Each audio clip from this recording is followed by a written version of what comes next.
Okay, good morning. Gandang umaga po sa ating lahat. Yung mga taga Hong Kong, kumusta na kayo dyan? So, siguro wala na yung bagyo niyan, ano? Hindi naman siguro lumampas ng signal number. Pinakamataas na signal dyan is number 10, di ba? Ingat-ingat lang po. Okay, i-share po natin yung ating screen para nakikita ninyo yung ating dinidiscuss.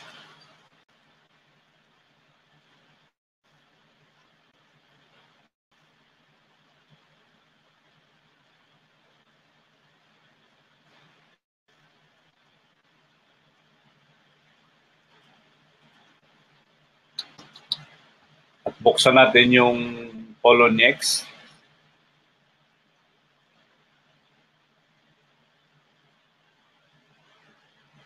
Exchange.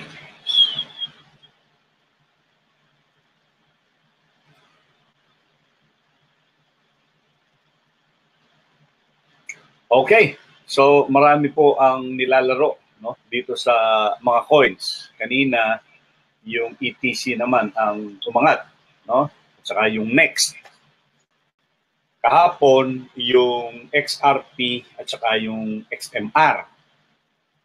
Diba? So, ngayon, maangat naman yung BTC. Okay? Kanina, umangat ng konti yung BCH. So ngayon, ang gagawin natin is kung paano pagkakitaan yung mga umaangat at mga bumababa na mga coins na ito. Kumisa kasi iba-iba pong strategy ang ginagamit natin. Tulad ng isang strategy, yung tinatawag nating may repetition yun eh. Parang may pattern. No? Hahanapin naman natin kung alin yung mga stocks o kaya yung mga coins na may pattern. Diba? At pagkakitaan. Katulad nga po ng dinidiscuss natin dito, no? Madalas, no, maraming klaseng strategy na pwede ninyong gamitin. At syempre, kailangan alamin natin lahat ng mga strategy na yan para ma-apply natin sa iba-ibang sitwasyon na kung saan ito pwedeng i-apply o kailangan. No? Pero ngayon, base sa obserbasyon muna ang i-discuss natin. Okay? Itong next, ito matagal na nating dinidiscuss po ito.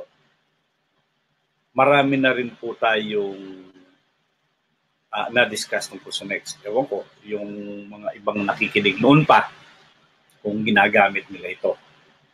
Kung ginamit po ito, abay malaki-laki na po ang kinita nila rito. Okay, yung next natin, ito, yung NXT. Lagay na sa 2 days, parang kaya 4 days.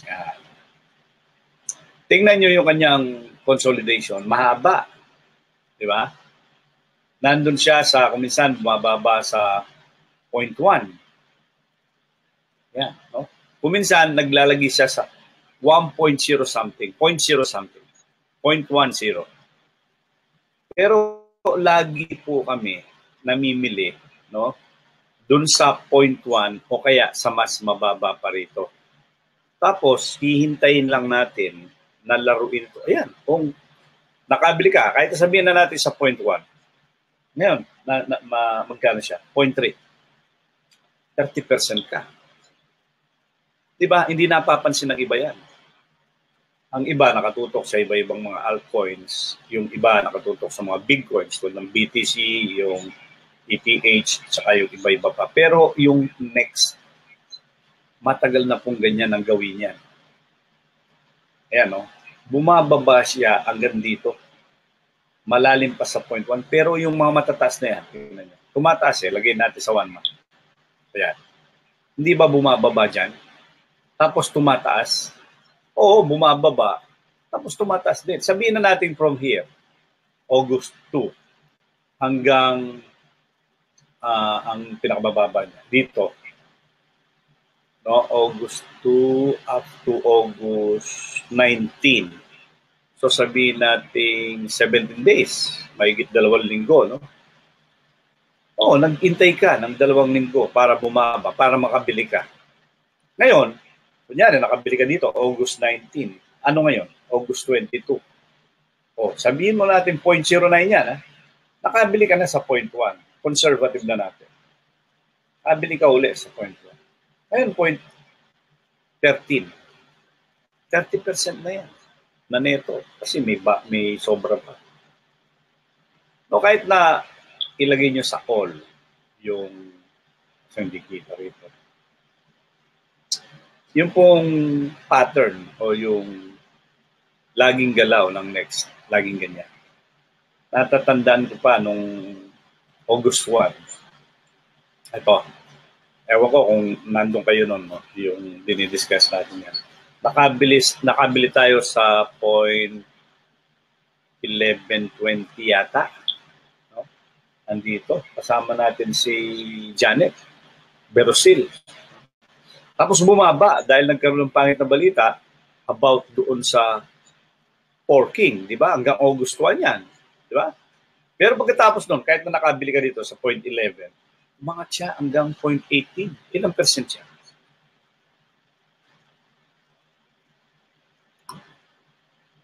Hindi lang 50%. Diba? Almost 70 to 80% ang inangat niya. Hindi ka pa nakakuha sa 0.1 noon, sa 0.11 ka na nakakuha. So kahit na noon pa, August 1, ngayon August 19, in 3 weeks, kumita ka ng 80%. Sa ba yun sa isang buwan?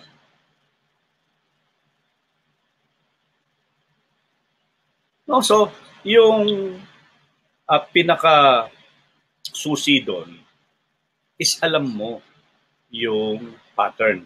Alam mo yung price data o yung historical price movement ng binibili mo. Alam mo ang kwento, alam mo ang news. Tapos ang isa pa, kung alam mo na aakyat ito at nabili mo na mababa, na kailangan mo maghintay, maghintay ka.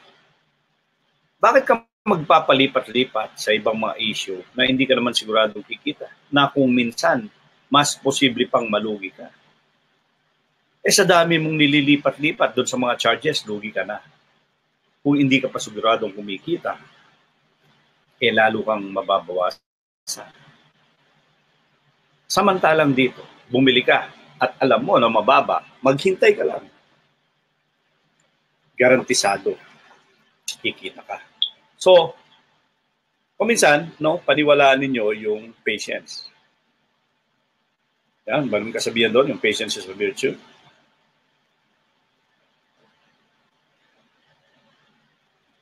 Maraming mga coins ngayon.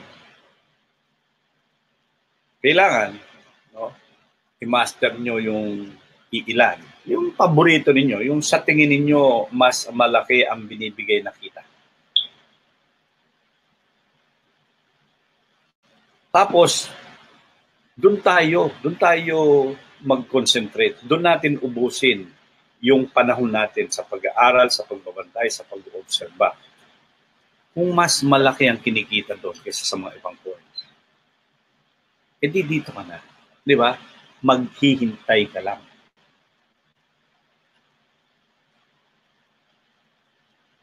Kung nagbibigay naman ng magandang resulta, bakit hindi ka maghintay? Di ba? Okay. Ngayon, punta muna tayo sa stocks. Kasi mas related to it. Pabalik-balik na lang tayo. No?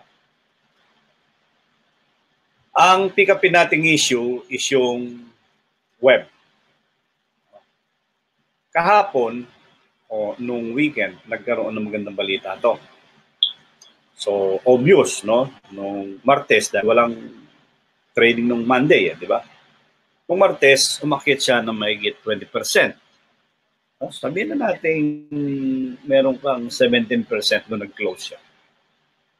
Oo, marami ang kumita dahil sa ang bilis niyang umakyat. No? Kanina, nagpula siya. Kahapon din, no? Nung naabot niya yung 11 11.60 yata or 11.58, mga ganon. Nag-pull back siya, di ba? Nag-close siya ng 11.12. Diba? Dahil siyempre normal lang at obvious na marami ang magla-lock in ng profit. Marami na ang ang tawag doon, yung sa atin, yung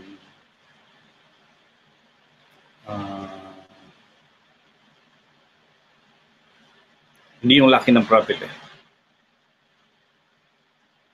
Magkano ka na yung ibebenta mo para makuha mo na yung tubo mo, baka mabawasan pa.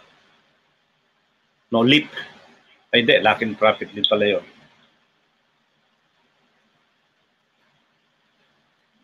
No, katulad kahapon, nung umakyat siya, marami na nagbenta. Sa bagay, ang isa sa mga pinakamalaki nagbebenta kahapon na napansin natin si Deutsch, di ba? Kaya po napuwersa yan na tuminto ng pag-akyat. Kasi ang estimate natin kahapon dyan is magsisiling. Kaso merong malaking may hawak. No? Maabot yata ng 4 million ang volume ni Deutsch sa pagbebenta. 4 million shares. So kahit na 6 million yata, no? Kahit na 7 million ang nabili ni ATR, hindi kinaya. Talagang meron pang ibubuga.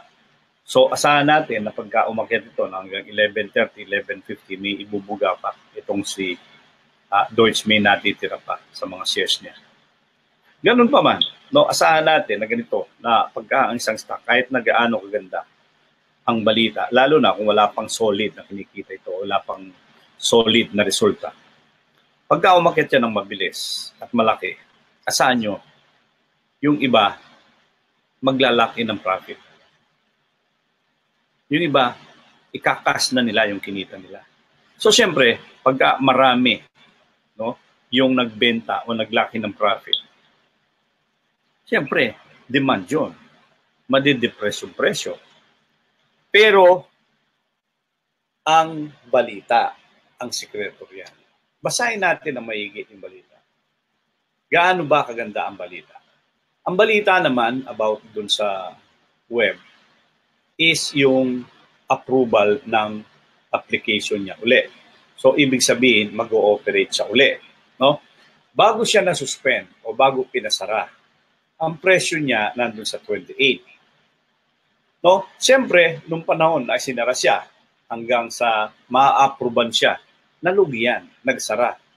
Nagkaroon ng maraming expenses pero walang kinikita. Siyempre, ite-take into consideration natin yun. Hindi na siya babalik, no, short period of time. Sabihin na natin kahit na mag-operate siya ngayon, doon sa 28 kagad. Pero dahil galing ito sa 28, nung normal situation, 28 pesos siya. Kapag ka tumagal na ang operation at nabura na yung mga pagkakautang o yung pagkakalugi, babalik at babalik sa 28 pesos yan. Ang tanong, kailan? Kailan mangyayari yun? So sa ngayon, no, pinatungan ng premium, sabihin na natin 17% tapos nabawasan pa ng 3%, so 14% ang itinaas niya buhat noong lumabas yung balita. Pero tingnan natin yung historical price movement niya. Baka naman bago nagkaroon ng balita, tumaas na siya. So sa ngayon, eto pa siya. Oh. Nung June, eto yung presyo niya, 11.89. Eto, halos naabot niya yan kahapon. No? Nag-close siya ng 11.24 o 11.12. Pero umangat siya hanggang dito. No? Naabot niya yung presyo niya dati. So ang susunod na abutin niya nito, no? Pagkatapos mag-pullback, normal lang at obvious na obvious mag-pullback. Ito ang susunod na major resistance. Ito po ay nandoon sa almost 12 pesos. Pagkatapos niyan, no? Lagyan natin sa 3 years. ito yung sinasabi natin, 12, almost 12 pesos. Ang susunod na dapat niyang akyatin is ito, 15. Tapos dito po yung may yung pinaka, no? Pinaka mataas na pwede niyang abutin. Hindi siya muna abot dun sa 28. It will take years para mabura yung lugi, para maayos yung operation, para kumita uli, para magsobra yung kita niya kesa doon sa nalugi nakaraang bago siya magsara. Okay?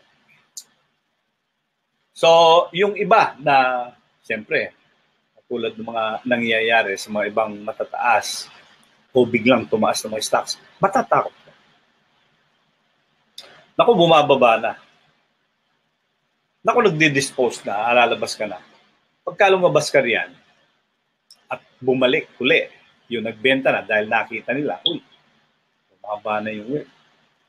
Pwede na naman tayong pumasok. Dahil ang expectation dyan, in the future, talagang kikita yan, tataas ang presyo. So ito, kung bumili po kayo kahapon, no, dun sa web ng 9 pesos or malapit sa 10 pesos lang, kasi nag-open yata ng 10.90, no, pero nag-pullback hanggang 9.60 or 10.60. Ano, 10.60 ang pullback. Kung nakabili kayo sa ganon, pwede nyo i-hold. No? Pero nasa sa inyo yan. Pera nyo po yan. No? Yung risk ang dinidiscuss natin dito at saka yung reward. At the same time, yung history. Para alam natin kung ano ba ang inaasahan natin dito sa web na to. Kasi umakyat, iba hindi nakahabol, hindi nakabili. Tapos ngayon nagpo-pullback, nag-aabang ng mas mababa pa na pullback. I-take into consideration po natin yung mga news o yung mga catalyst. Baka sa sobrang angad nyo ng mababa is mapag-iwanan kayo. Okay? So, yung diniscuss natin ngayon, obserbahan natin sa mga sa mga susunod na araw kung talagang epektibo o totoo. No? May mga replay naman po tayo. No? Pwede naman po natin i-review yung mga diniscuss natin for future references. Okay? So, ang bloom naman kasi, ito kasi isa na to sa mga growth stock. Doon sa mga webinars natin, alam naman natin na ito, pagdating ng araw, aabutin ito ay 16 pesos. Kung magpapatuloy yung magagandang profit ng bloom. At nakikita naman natin na solid, no? Na umaangat ang bloom. Lalo na ngayon, may mga subsidiaries siya. Ito kasamang kumita ng bloom is yung kanyang casino sa South Korea. Isa po ang subsidiary na yon na nag-contribute ng malaki dun sa kinita ng bloom sa quarter na nakaraan. Kaya po, umangat ang bloom noon, magigit 10%, di ba, ng isang araw. Okay? So, dahil po natapos na yung bloom, no, yung mataas na pagkakyat, tapos nag-pullback, tapos nag-consolidate, ngayon, paakit na naman ang paunti-unti. Ganyan lang naman ang stocks. Kahit na po yung points, kung obserbahan nyo. Kaya napaka-importante na yung mga paborito ninyong stocks, tingnan ninyo at obserbahan para malaman ninyo yung kanilang attitude at saka yung kanilang mga behavior. I-apply natin yung mga strategy o yung mga natutunan natin about sa trading. Halos pare-pareho lang naman yan kasi po yung mga factors na kinoconsider natin ay pare-pareho din. Kuminsan nga lang, hindi pare-pareho ang sitwasyon, hindi pare-pareho ang panahon. Okay, pero dapat matutunan natin lahat yan at mabihasa tayo at maging familiar tayo dyan sa kalakaran sa stock market at sa trading ng mga flows. Okay, so yung dalawang yan po ang lagi natin dinidiscuss. Iniwanan natin yung iba, no? Yung STI, na-discuss natin to, sabi ko nga po sa inyo, hanggang nandyan si CLSA Philippines, matibay po yung STI. Siguro, aakit yan, tapos mabe-break niya yung 169, tapos magpupullback. Pagka nakita nyo na, nagbebenta na, sina CLSA Philippines, sina, si Wealth pala, nagbebenta na ng paunti-unti. Pero ganun pa man, no, nandyan po yung major player. Medyo, meron ka pang, dito, kasama o sinasandalan. Okay, Yung Baita, nakita ng iba natin makasama ng mga tito, dahil po malaki ang ibinagsak nito nung nabalita na naapektuhan din yung mga manok nila tungkol doon sa bird flu. Tapos, kinabukasan, di ba, nag-reverse dahil nga po, sabi nila, walang apektado sa mga manok ng Baita. Pero, kung pakikinggan niyo po yung balita, no, nung unang nabalita, itong Baita na meron tapos wala, ang apektado noon ng bird flu is yung San Luis, Pampanga pa lang. Itong nakaraan, umabot na ng Ahen. Tapos may rumor na hanggang Mindanao. So, ibig sabihin, sa gusto natin, kung talagang lalaganap yung plague o yung ano man tawag doon, yung sakit na bird flu sa buong Pilipinas, na maapektuhan at maapektuhan itong Baita. Di po ba? Okay, so ang pangit pa rin is pinapatay yung lahat. No? Lahat ng mga poultry. Kung bibigyan ka mang compensation ng gobyerno, napakaliit. Minsan, pahirapan pa yan. Ewan ko kung ibibigay yan. Minsan sa dyaryo lang, binabalita na binibigay yan. Pero ang totoo, hindi naman binibigay. Lalo na pagka duman yan sa mga politiko. Okay, so balik tayo ngayon sa points ulit. Balik-balik lang. Polonies. So, maliban sa Polonies, meron tayong Bitrex, meron tayong Bayan BTC, meron tayong GDAX, no? Meron tayong maraming mga trading platform. Okay, punta tayo uli at silipin natin kung nagbago yung mga coins, yung mga presyo nila. BTC umangat pa rin, 4,228, 4,228 na. BCH is flat, 665. So, nahihirapan siyang umakyat sa 700.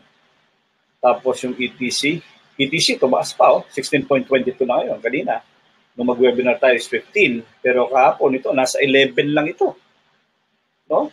Malaki ang itinaas ng ETC dahil nga po sa may balita ito. Dahil isasama na to sa mga trading platform ng China. Ang next, ayun, nandun, bumababa na. Nagka-pullback na. 0.128 na lang. Kanina is 0.132 ito. XMR, 92. Hindi na masyadong gumagalaw. Pero kahapon, ito po ang isa sa mga pinaka malakas. No? Ang ETH, gumagalaw man, ayan, nasa 320. Pero hindi na po masyado lumalayo sa 300. Ito ba yung mga kanina? XRP na. Ayun, XRP, 0.28. Wala na rin. 0.29 to kagabi dahil inaharangan na ng mga nagbebenta. So, marami na po ang naglalaki ng profit dito.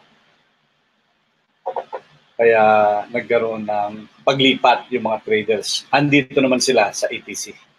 So, kanya-kanyang panahon lang, o kanya-kanyang akyat, o kanya-kanyang balita. Kaya po, ang importante dyan is nasusubaybayan natin yung ibang mga lumalabas na balita. Kailangan updated tayo. Kung minsan, late na yan dahil pagka-print niyan, marami na nakabalita. Pero kahit paano, may mga mumug ka pang makukuha. Okay? Ito, bigay ko sa inyo yung balita about sa LTC. Ayan. Suddenly, Ethereum Classic price explodes 25% on South Korea rumor. South Korea pala, hindi China. South Korea ang nag-add sa ETC. Okay? May mga balita riyan. China's largest conglomerate invests in blockchain. Yung balita naman about XRP, kaya siya umangat. Ito.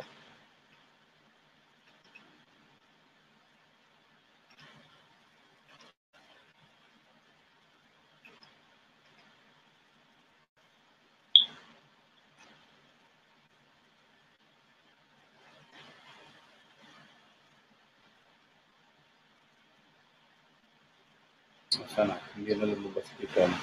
Pero, lagi po na magbasa para hindi tayo mahuli. No? Basahin nga natin ito 1 hour ago. Tingnan natin kung ano ang ibig sabihin nito. China's largest conglomerate invest in blockchain startup chain. Tingnan natin kung ano yung Chinese conglomerate niya. On-chain.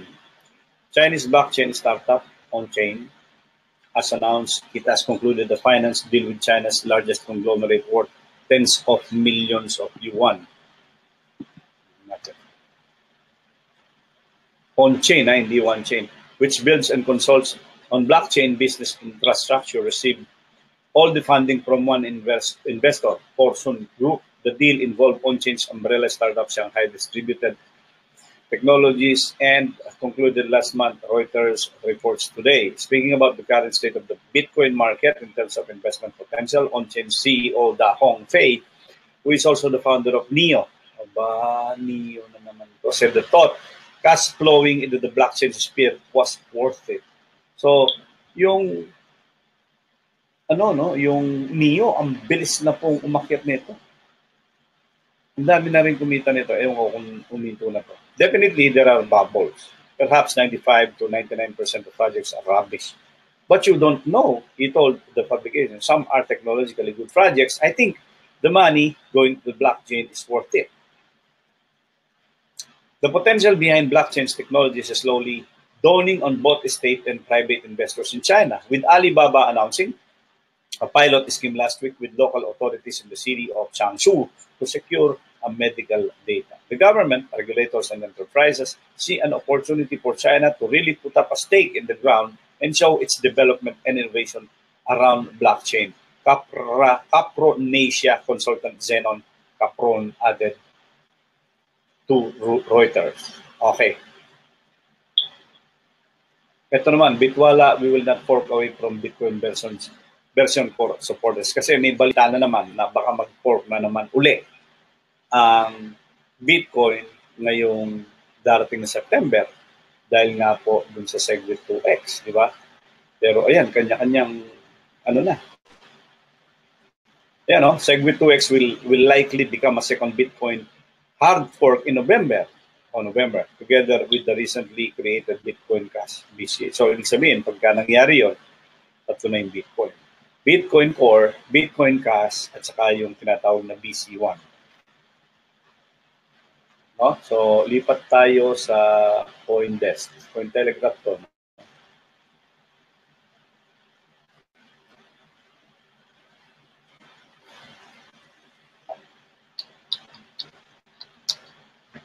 CoinDesk. Oops. Mali.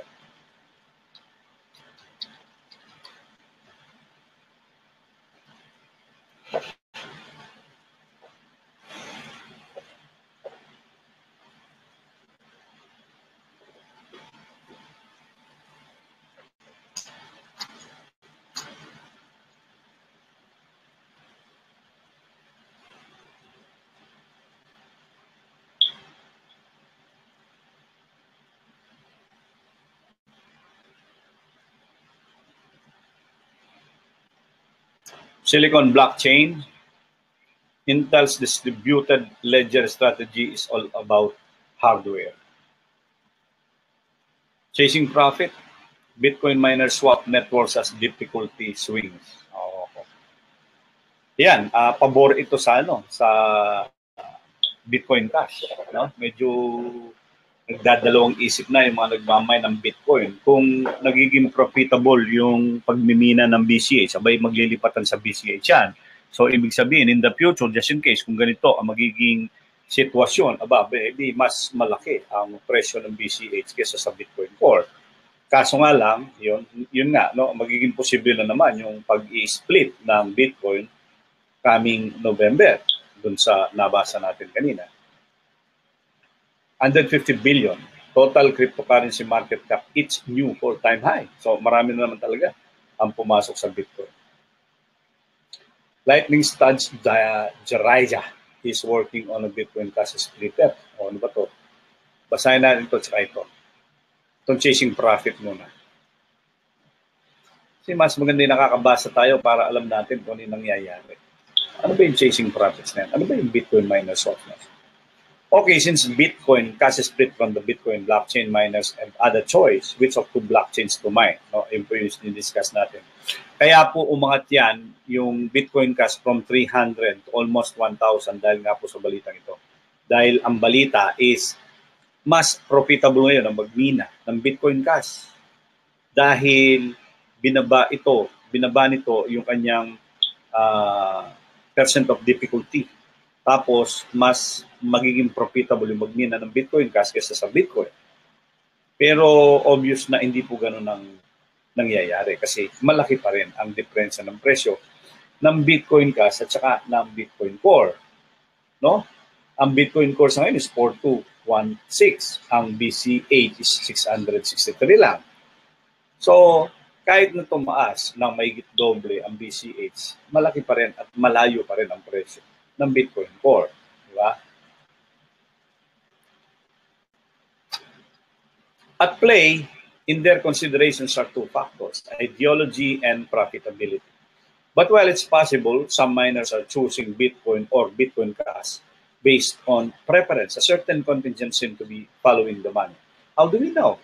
At Block 481824 yesterday dahil ngayon lang po itong balitang ito, 1 hour ago, so ibig sabihin yung yesterday niya is kahapon. No? The Bitcoin Cash blockchain saw a notable difficulty adjustment. Tama ba? Kahapon ba to? August 23, tama. August 23, 24 na kasi sa Pilipinas. At the time, blocks were being found on Bitcoin Cash at a rate of about 1 to 2 minutes, no, or less. As a result, the difficulty went up by 300%, the maximum allowed under the difficulty adjustment rules. Both Bitcoin and Bitcoin Cash adjust difficulty downward every 2016 blocks. Though in the case of Bitcoin Cash, the length of time this takes varies depending on how long it takes blocks to be discovered. If the previous 2016 blocks took less than 2 weeks, difficulty goes up. If more than 2 weeks, difficulty goes down. Oh, okay. Changing the dynamic between the chains is not because of this unique rule, and yesterday's change, Bitcoin Cash is now much less profitable to mine than Bitcoin.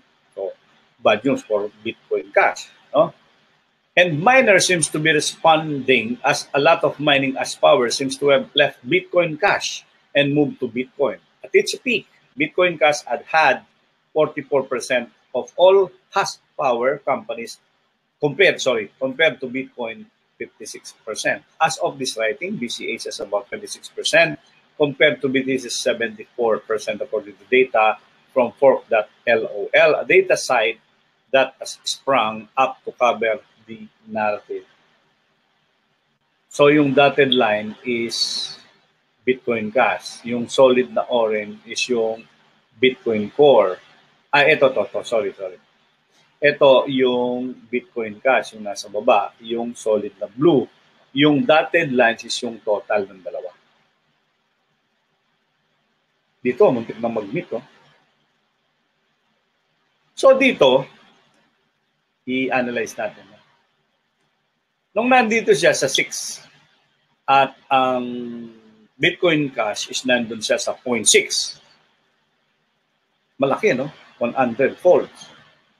Ngayon, nandun siya sa 0.4, sa 4, ang Bitcoin Cash is nandun sa 3 nung ilang araw. Dapat malapit na yung presyo ng dalawa. August 21. Kanina, lumalayo. So, 5 yung isa, 2 yung isa. So, ibig sabihin, kung 300 ito, nung 0.6, nasa 2 ngayon, 300, so, bali 2.3. So, 300 plus 100, 700 dapat. Tama lang ang presyo ng BCH. Tama yun, no? Pero kung pababa pa to, ibig sabihin, bababa pa ang presyo ng BCH. Okay? Ang kagandahan kasi nito, pagka bumababa ang BCH, tumataas naman ang percent of difficulty. So, dapat tumaas ang presyo niya. Ang Bitcoin, ang delikado. Masyado siyang bumaba, pero hindi naman bumaba yung presyo niya ng malaki. Nandun pa rin siya sa 4,000 plus. Diba? So, kailangan, umangat pa siya ng umangat, dapat nandito siya sa 6 para at least nasa 4,000 siya. Ito naman, kailangan mag-stay sa 2 para ma-maintain niya yung 7,000 price niya. Okay? As of this writing, Bitcoin is averaging slightly less than 6 blocks per hour over the last 8 hours. Okay, it's averaging slightly. While Bitcoin Cash is averaging a little over 1 block per hour in the same time period. Ito 6, 1:6. Okay? 1:6. So, kung 4 ito, 4,200 divided by 6. Tama, 700, di ba? Galing nyo sa mata. So, 700 dapat ang presyo ng BCH. Okay po? 700. The next difficulty adjustment on either chain is expected to be when Bitcoin is blocked for 81824, which XBT .eu expects this to happen around August 24 as of this writing, at which time profitability is likely to be influenced. Okay, so save na natin itong ano to? Yeah. Save natin. Okay. Relative upstream. Real time kaya ito. Tapos, copy. Send natin ito kay Malu para maano niya. Analyze niya para sa atin. Para makapagbigay siya ng report. Every now and then.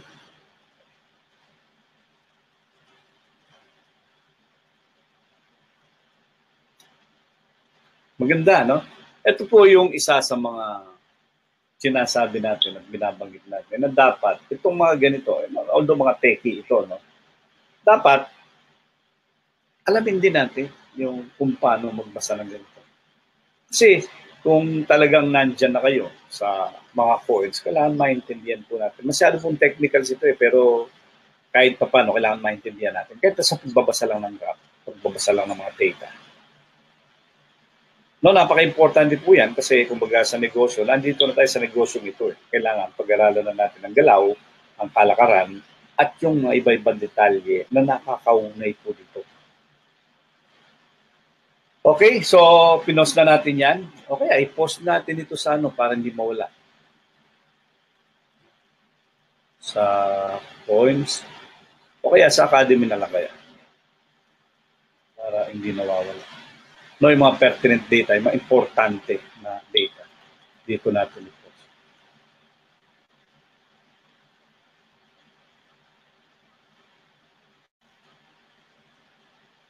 Sana, wala na. Yun. Okay. Yan.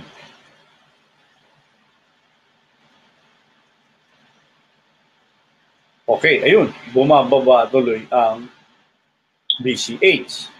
Gaya nga po ng balita, medyo na-overtaken siya ng BTC. So, tingnan natin.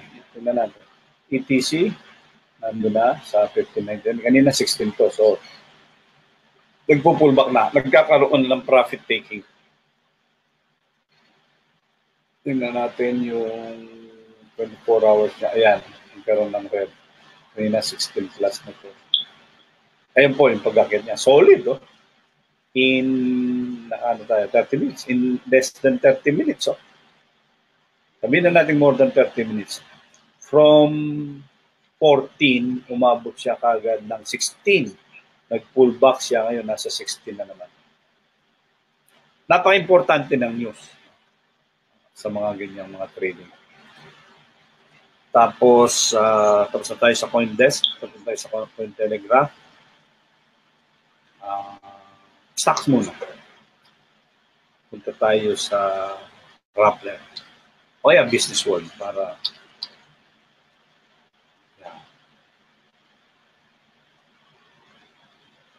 Business World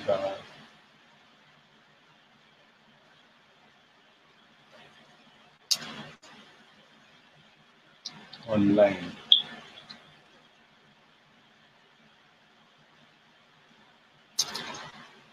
MB na lang kaya. Yan. Tapos punta tayo sa business. Para makita natin kung anong update sa mga business news ngayon. Manila Bulletin. Ano ba mga balitaan sa Pilipinas? Puro patayan na lang nababasa natin dyan. Hindi yung ekonomiya ang unahin nila. Government incurs 50.5 billion budgetary deficit in July. Pangit po yan. Palitan ng piso, 51.10. Pangit po yan. Pangit na rin yung mga nababasa natin. Impeachment complaint. Ano yan? Politics yan.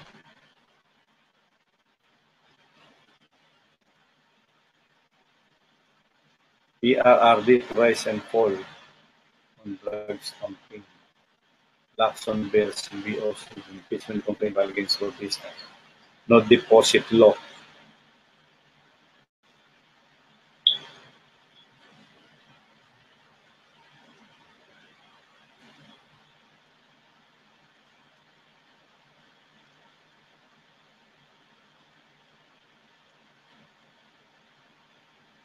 Punta tayo dito sa business. Yeah. Tingnan natin kung magandang balita. O wala pa rin. PH economy grows 6.5% in second quarter.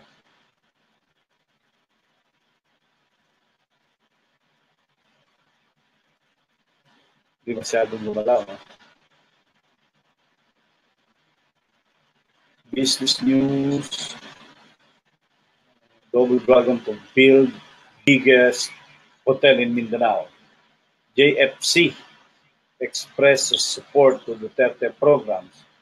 Pargo names a woman a new board as a new board chairperson. ABS-CBN claims lead as local media website. Philippine bank loans in growing 15% to 17% in next 2 years.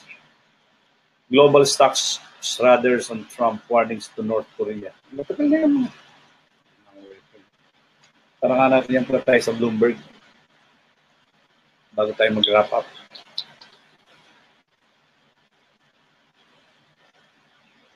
Super evil. 658 BCH. Bumababa ang BCH, tumataas ang BTC. Trump shutdown threat complicates Congress debt ceiling plans. Shutdown threat. So, ano naman yan? Budget shutdown na naman. Kaya po bumagsak ang Dow Jones ng 54 points. Trending. Clinton says Erskine crowed as Trump hovered on debate stage. Stocks dollar slip after Trump stokes policy concern. Vanguard joins funds cutting Uber share price by as much as 15%. Merkel says Trump deserves respect as president. Wall Street doesn't know what to make of Snapchat. Bill Gates and Richard Branson on back startup that grows clean meat. Samsung stakes its reputation on the new Note 8. Walang magandang balita. For politics din. US warns citizen about traveling to Cancun. Wall Street banks warn downturn is coming. Atay. Stock market siya tayo. Basahin nga natin yun.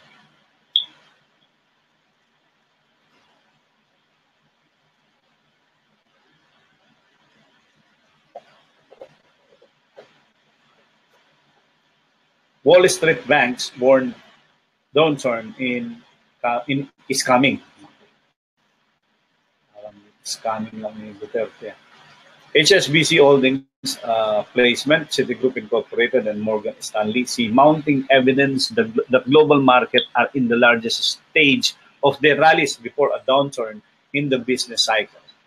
Analysts at the Wall Street behemoth cite signals including the breakdown of long-standing relationship between stocks, bonds, and commodities, as well as investors ignoring valuation fundamentals and data. It all means the stock and credit markets are at the risk of a painful drop.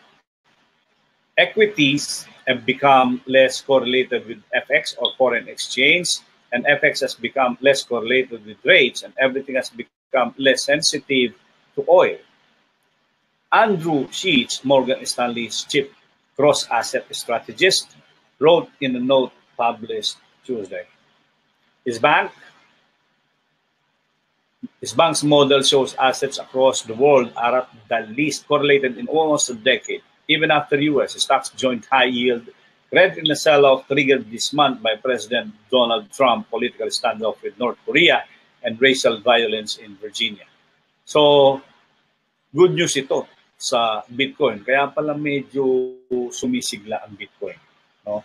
Dahil po sa balitang ito. Kasi ang fiat money o yung economy, no, which is run by fiat money o yung tinatawag nating dollar money is magkakaroon ng ibig sabihin drop down o kaya pullback o kaya sabihin na nating jittery.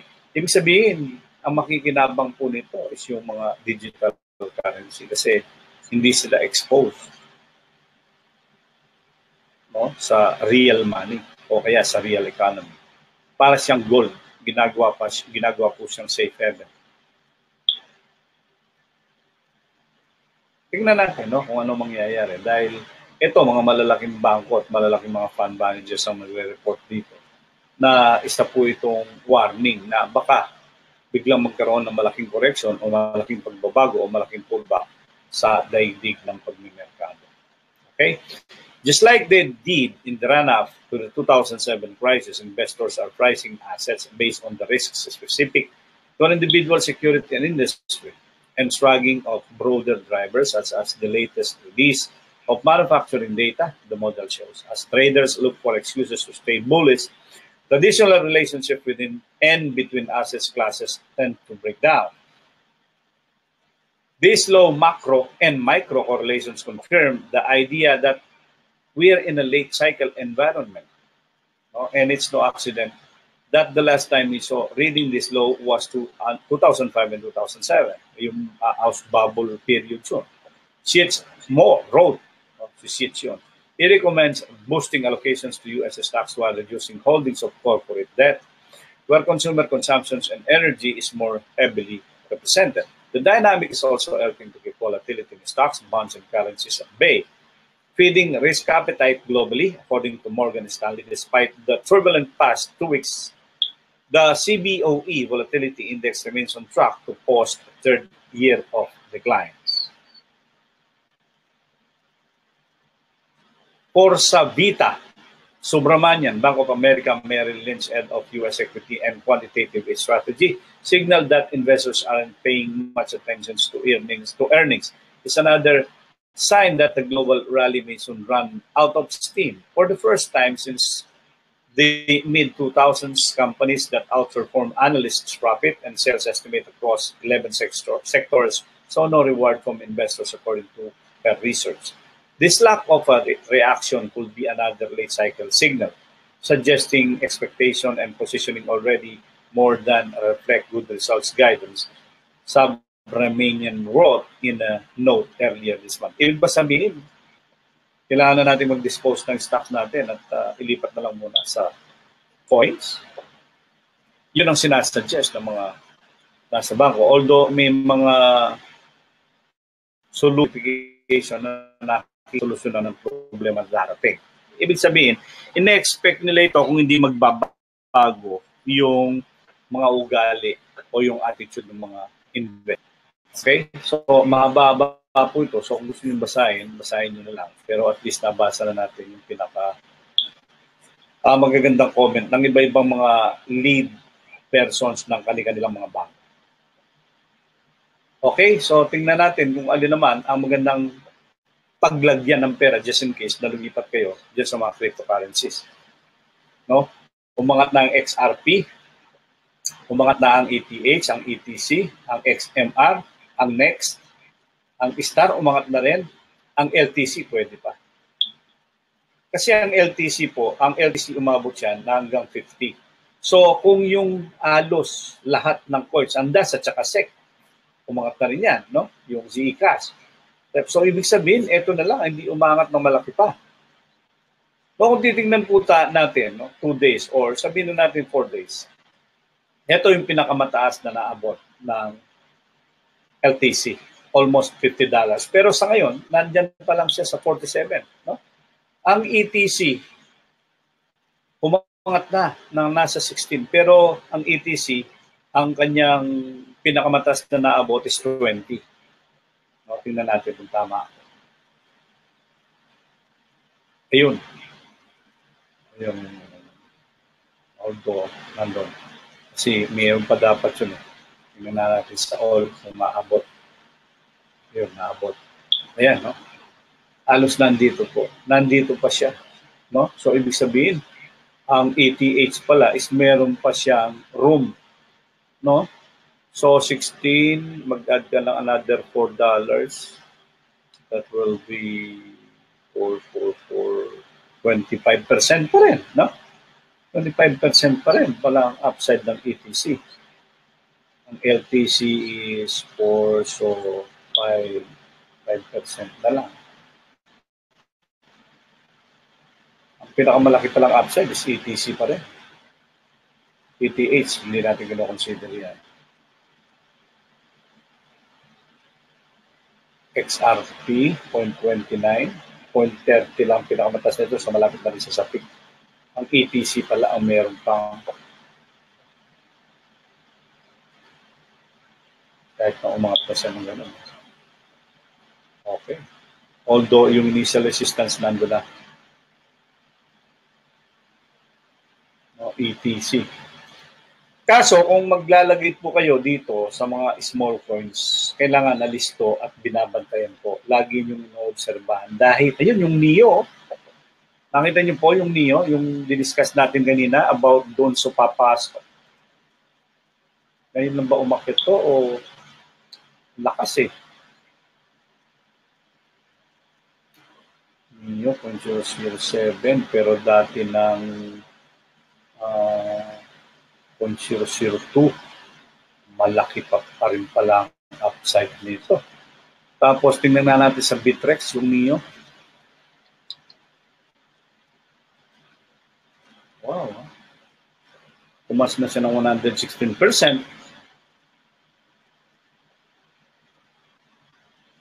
Okay ito. Ito yung nabasa natin balita eh.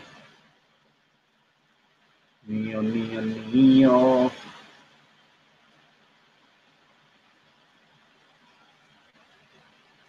Yun. 15% lang dito. Pero magkano ba ito? 0.1, 0.01. Dito, 0.001. Ba't dito ito pareho yan? NIO's coin.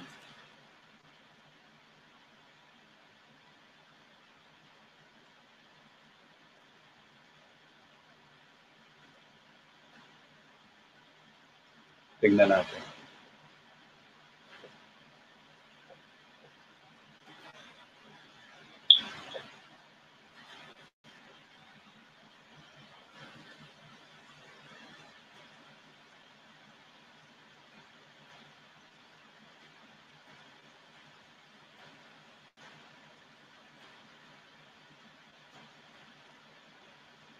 .009.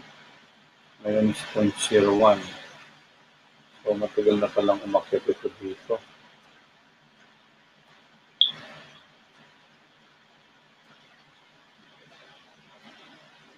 Halos nasa peak na pala to. Dito sa Bitrex, dito hindi pa. 0.00152. Tingnan natin. Dito lang.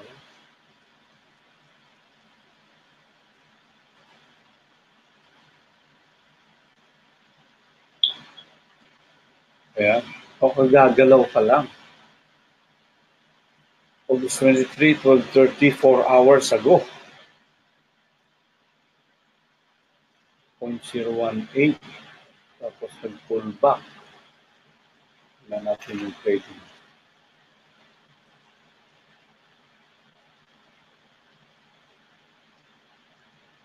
Buy some of BTC. Halos pareho na. Wala ka nang kikitain dito. Late na. Late na. Okay. So, yan na lang po muna, no? Sino bang makasama natin dito? Si Owie at saka sino? Dalawa na eh.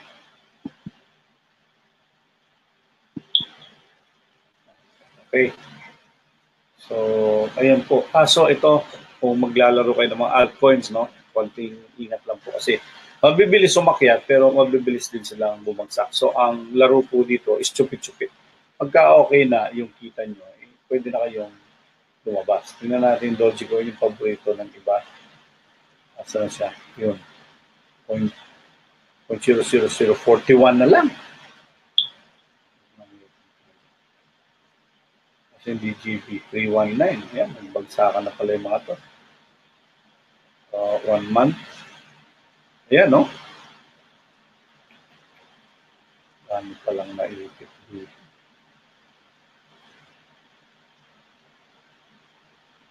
Sumubsob pala to.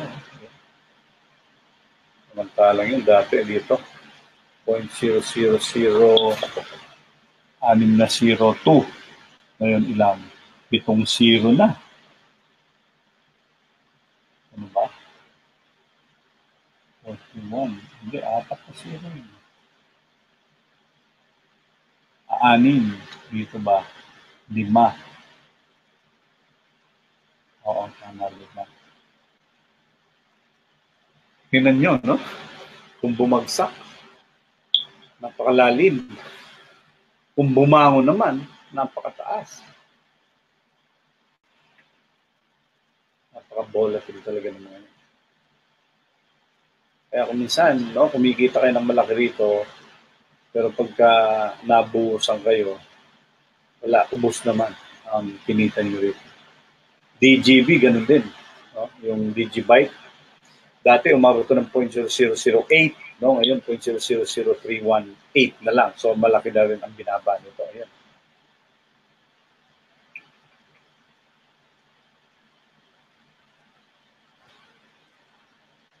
Laki rin ang binaba.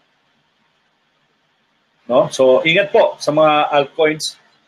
No? Mas safe itong mga blue chips ng Bitcoin. Ito yung tinatawag nating big coins. No? At least, medyo ano lang sila, yung conservative lang sila. No? Pero kung minsan may jackpot, tulad nung umakyat yung BCH, di ba? Ayan na pala si Janet. No? So Janet, ito na naman yung next mo. Umabot na naman hanggang 1.138 kanina. No? Kung nakabili ka sa 0.1 o kaya 0.100, di kumita ka na naman ng another 30%. So, ganyan po talaga ang galaw ng next. No? Talagang kailangan is babantayan lang at susubaybayan. Ayan, no? Diba? From 0.1, nandun, umabot ng hanggang 0.138, 0.14, 40%. Diba? So, next, isa po yan sa mga magandang inaabangan lang tapos ihintayin lang. So, yung kanyang galaw is parang may pattern. Okay, so kita-kita tayo bukas uli. Yung ano ba yun? Bukas is Wednesday.